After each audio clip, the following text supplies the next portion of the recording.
Good morning. This thing's on. The counter's going. So, I've done some videos, believe it or not. My mind has been so scattered from being stressed or fighting stress and trying to be strong or trying to be soft or trying something that my brain has just been tired. And my body, of course. But, yeah, this is my puppy. Yes, I took down all the curtains. I just had to have a spring cleaning. I think I shared that a while back, like a month ago maybe. And I didn't get the curtains taken down, so I've done that recently. I'm having a hard time putting them back up. Matter of fact, I asked a few people if they wanted those nice curtains, and if they did, to come and get them, but they'd have to wash them, and then nobody wanted them. Okay, so they went in the trash because I was not going to spend the money to dry clean them, and my home is too small to wash and dry them and fold them and give them away. I would have to, I know I would talk myself into keeping them and hanging them to dry and then steaming the wrinkles out because I don't have a clothesline. I've kind of wanted one, but we have so many bugs here that I don't think I'd be happy with that. I just feel like the mosquitoes would be laying eggs in them because they'd be wet. Ugh, and flies pooping on them. We don't have many flies, but lots of mosquitoes. So my room's kind of a mess. The bed's always lumpy. It looks like somebody's under there because it keeps my dog from getting under my sheets. And the bedspread's always covered up because he's always dirty. I give him a bath, he's gonna go roll in the dirt. So I just keep changing the sheets. I like a clean house. So I just noticed, looking in the picture, it just looks like a fog. But in real life, it just feels clean. I love that. So anyway, today I'm taking my weekly blood draw to check my liver enzymes. I just wish it weren't on the other, such a drive in such heavy traffic. But it's not terrible. It's not terrible. At least it's not down by the mall. Thank goodness. It's on the edge. Well, there's traffic, but it's not like being right downtown. So that's good. I shouldn't complain. I should be grateful that there's even that service available. I love it. I love it. Being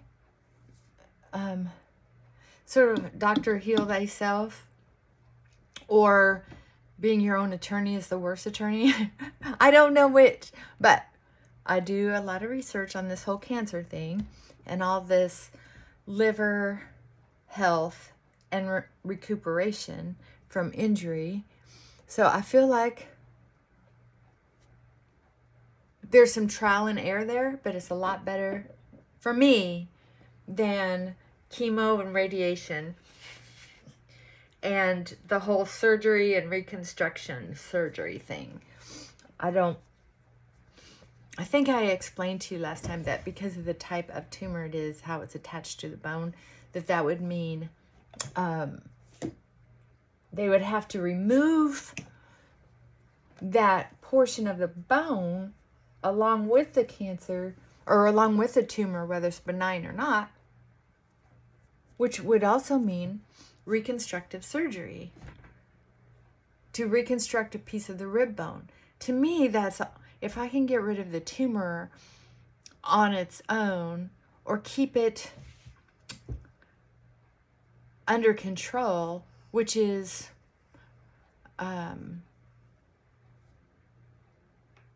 best case scenario, why not do that?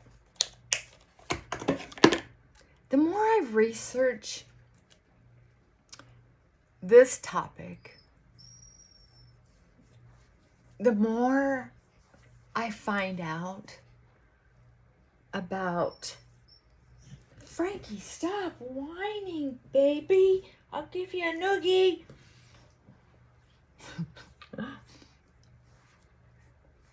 I find out more about the human condition. People sharing their stories and how many people get so scared of dying that they're willing to put themselves in to what they already know is going to be awful treatment. Now, there are some people who have shared their success stories of being cancer-free for so many years, and then, they feel really good about that, and they share that story too. There's not a lot of stories shared until I went digging deeper about people who are cancer-free for, say, 4 years or 5 years, and then it comes back with a vengeance. But that's, in my opinion, part of that reason, in my opinion, is because the body has been so, even if all your labs look healthy, it's like any piece of furniture, anything that has been beat to death with poison and with radiation, which is poison. It's been beat up. How stable will it be if put under stress again and is invaded? I don't know. It's a fascinating topic about how long will we be here on Earth? How long do we want to fight to stay here on Earth? How much pain are we willing to go through for our relationship that we have with being alive? And it also, to me, goes to that area of, or any relationship. How much are we willing to fight to stay in any? And then I think, what is my adventure here on planet Earth all about? And that's been part of my, I guess, philosophy for a while. But when you're faced with, you could be going through a slow death right now, which of course we are anyway, but this one might be more painful, or this one might look like this if you go this route or this route. At this point, it's like you have choices. It's not like getting smacked by a bus. It's, here's some choices. Anyone who has a disease has choices on how they handle it, because now it's not a surprise. Getting cancer shouldn't surprise anybody anymore, but people do get shocked by it. Just like death. They're like, no, they didn't die. Even though our bodies are basically set up to decay and die. It's a very interesting topic. And there aren't a lot of people who are willing to talk about it. I have not researched yet if there are any cultures left on Earth that actually have a society that accepts death from the beginning.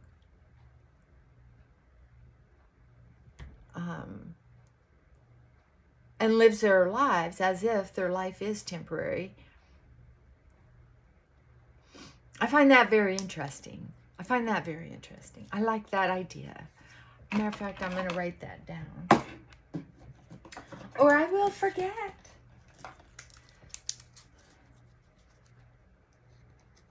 Cultures that accept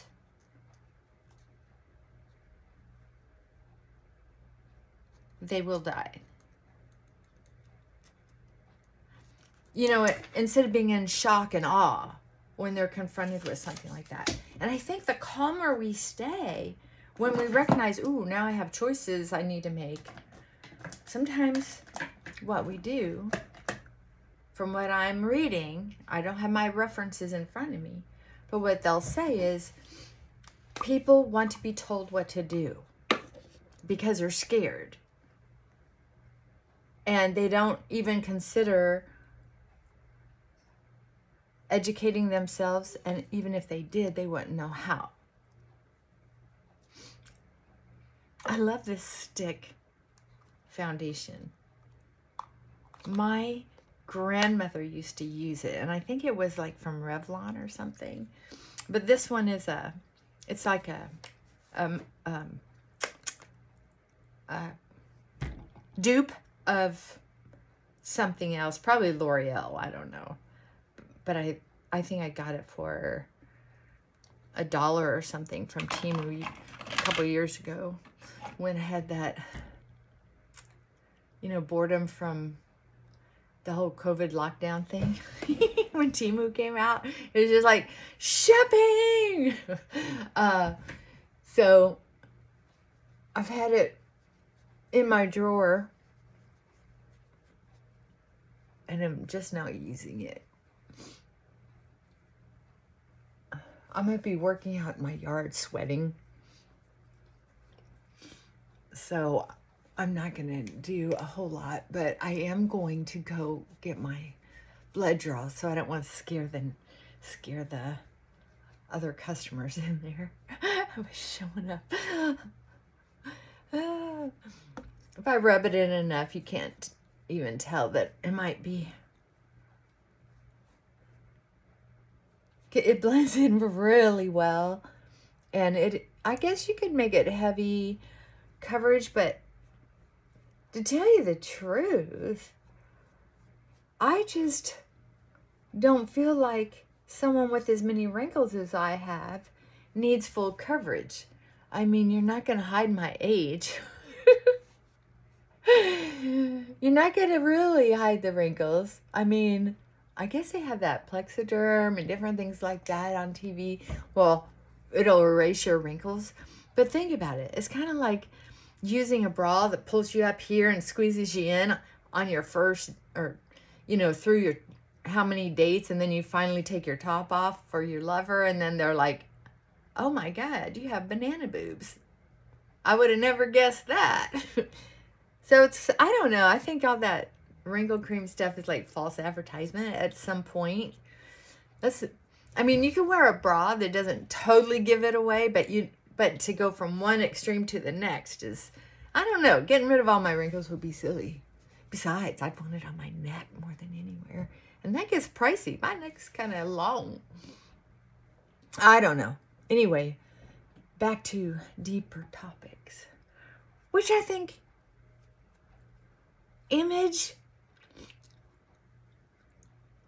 is there too. I mean, we want to keep a certain image till we die.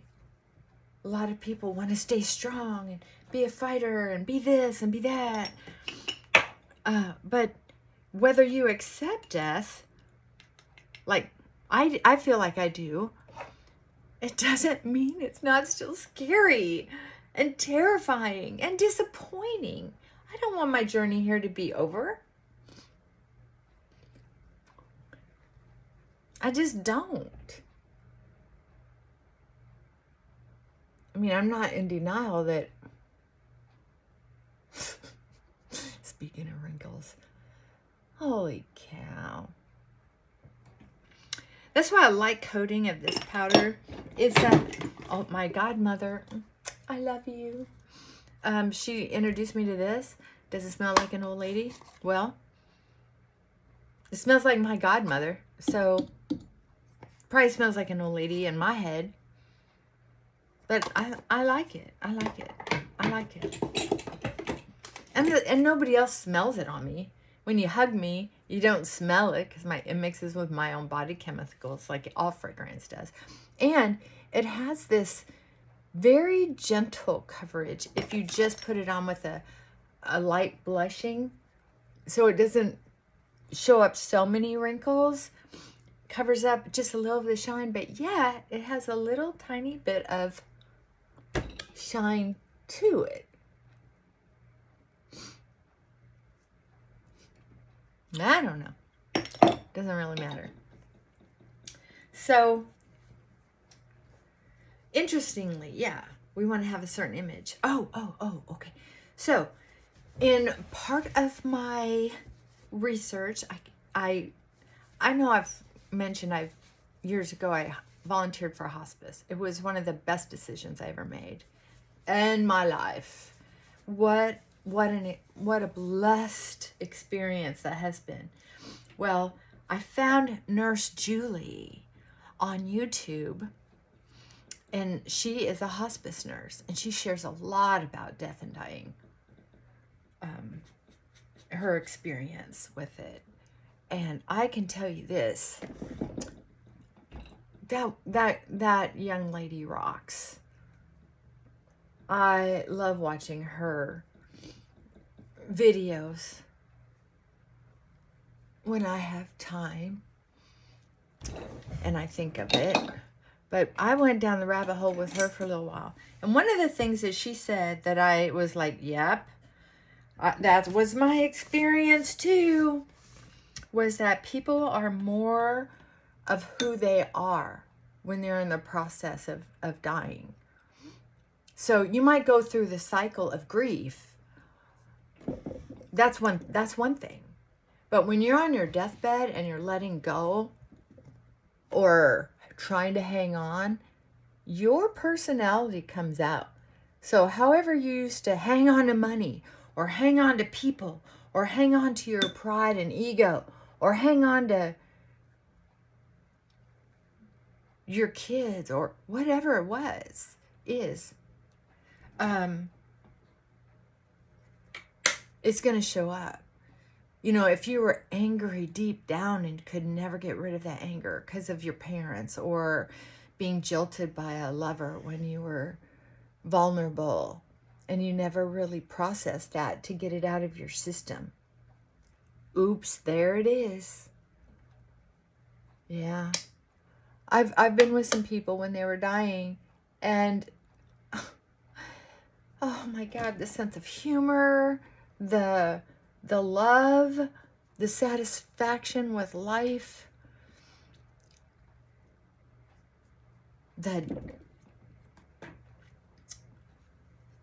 all these different people with different ways of being comforted, and then watching people die in unhappy relationships in such a sad, lonely way. And then also watching people die. Well, one died so angry.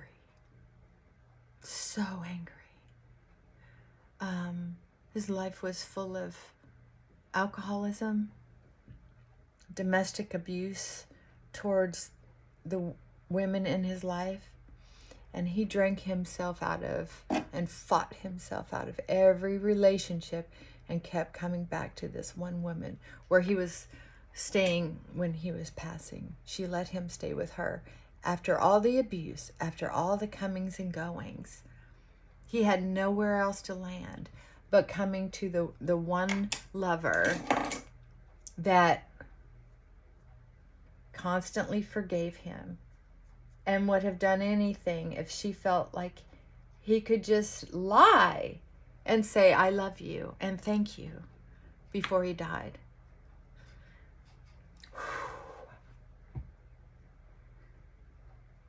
I can't tell you how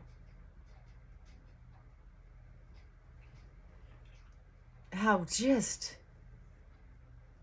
sad it was for her. But when I think of it now, I guess I'm also thinking,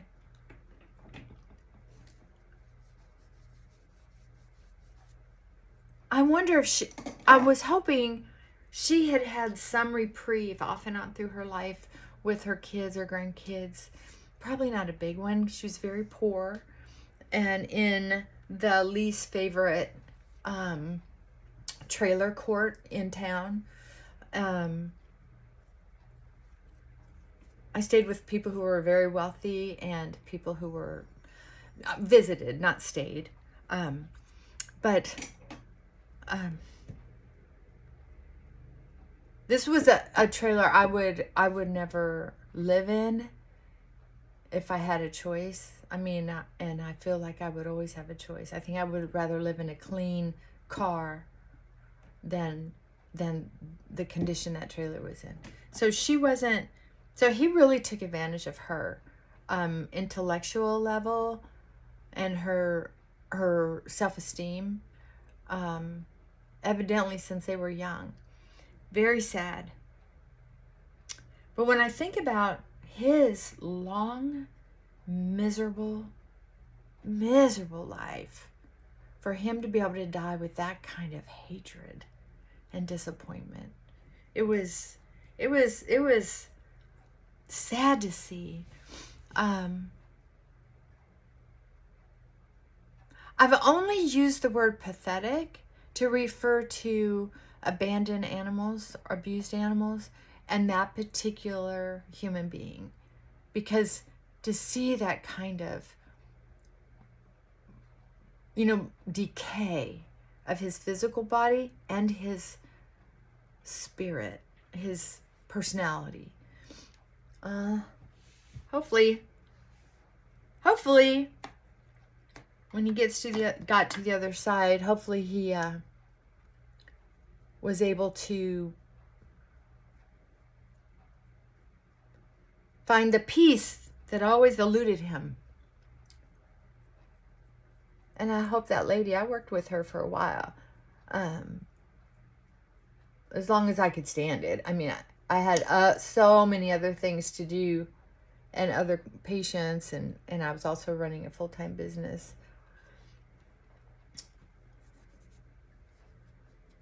But it was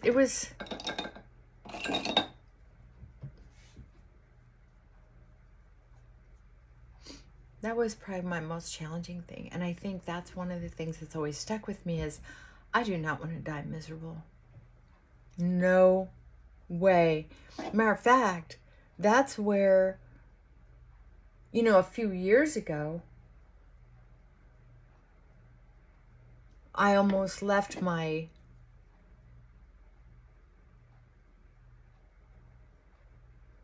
some of the things I had going on in my life. I almost left several things, but I did finally retire from my military position. I made some big decisions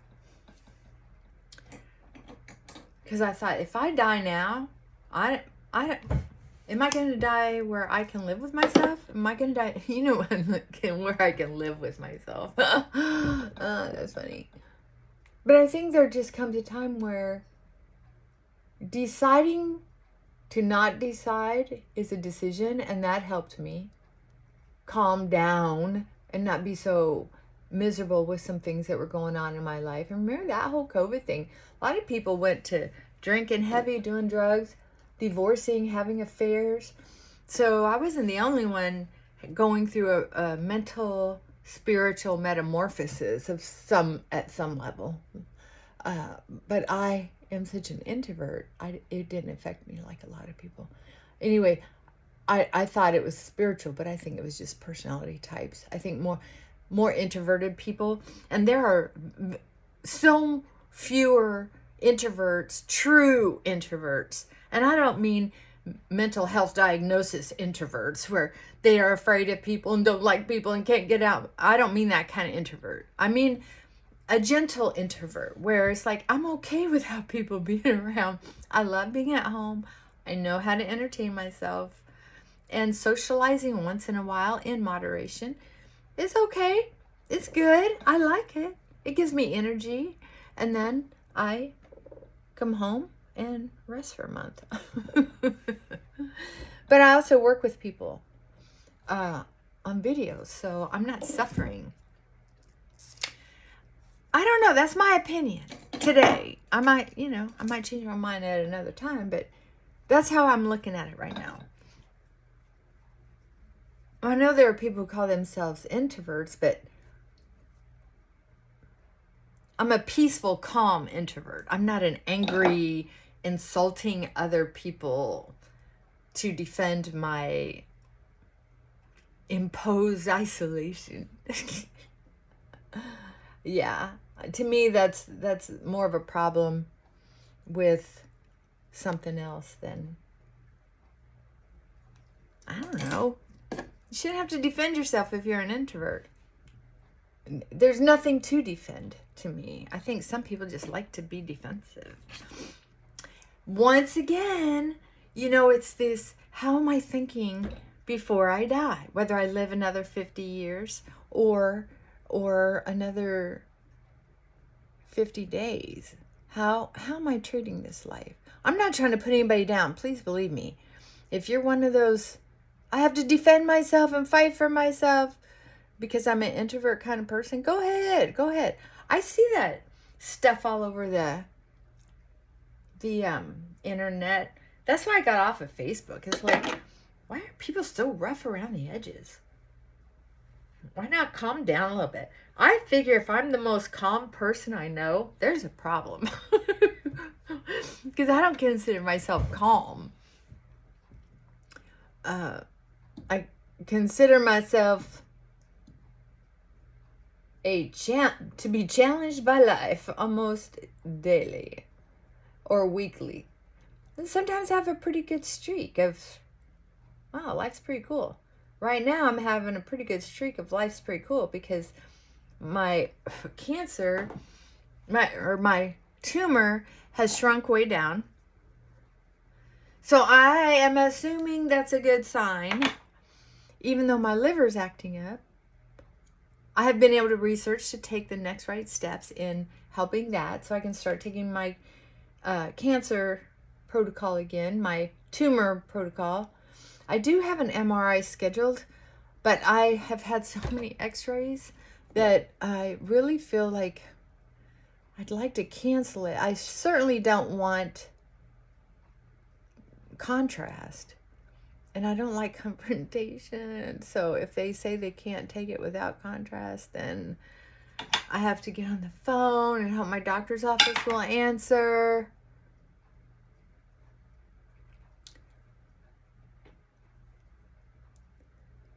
In time, otherwise I'm going clear to Nashville for nothing, which upsets me.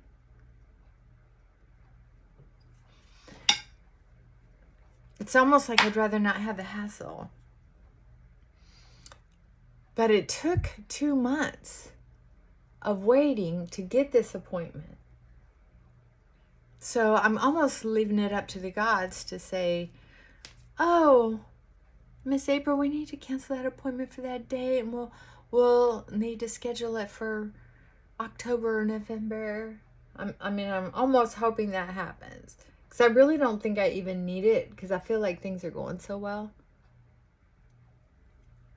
And I do know that there are people who are treating their tumors the way I am. And they are getting sick and tired of these x-rays the doctors want them to keep taking, to track things, because it's not good for your body to have that, I guess. I've been told that for years. But it's an individual thing. When people get scared and the usual protocol is the three ingredient recipe: surgery, chemo, radiation. And they'll be any combination of those three.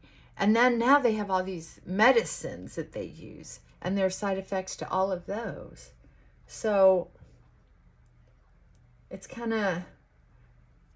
it's poison, and poison, plus pills, all this other poison to attack those cancer cells. But remember, they're also attacking other cells.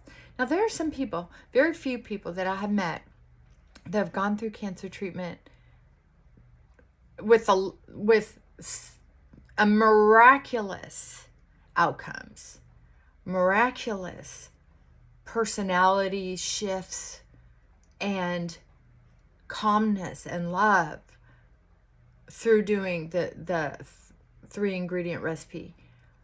I think it's a God thing. So I'm not against it. Some people do phenomenally. I mean, I can't explain it. So trust me, this is not about saying no to that. The only reason I'm saying no to it is because I know my pain threshold is crapola. And if I'm going to have the pain of cancer, the pain of chemo and radiation is not. Oh my God. If I get in so much pain, I just want me a bunch of morphine. Put me out.